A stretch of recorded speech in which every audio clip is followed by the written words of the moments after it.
পবিত্র ঈদুল ফিতরে বাকি আছে মাত্র কয়েকদিন, আর এই উপলক্ষে শেষ মুহূর্তে বেচাকেনায় ব্যস্ত হয়ে পড়েছেন ভোলার বিভিন্ন স্থানের অভিজাত মার্কেট ও বিভিন্ন মার্কেটের ক্রেতা বিক্রেতারা। এই মুহূর্তে ভোলার চকবাজার থেকে সরাসরি যুক্ত হয়েছেন সাইফুল ইসলাম সানি। জি সাইফুল, ঈদের শেষ মুহূর্তে বেচাকেনা কেমন দেখছেন জানাবেন।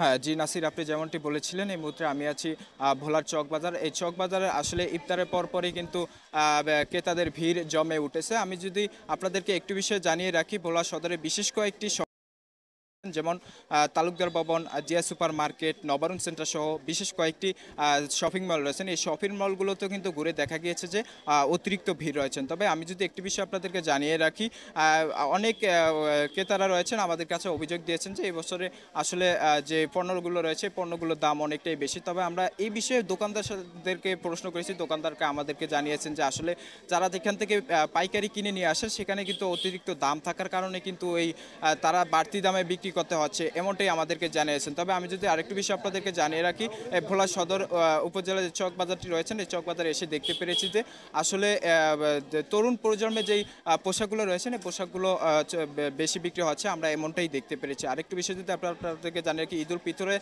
পুরুষদের যে চাহিদাটা রয়েছে দোকানদারকে আমাদেরকে জানিয়েছেন পুরুষদের পাঞ্জাবির বেশি চাহিদাটা রয়েছে। চাহিদা থাকার কারণে কিন্তু পুরুষরা বেশি পাঞ্জাবি নিচ্ছে বলে আমাদেরকে দোকানদাররা জানিয়েছেন।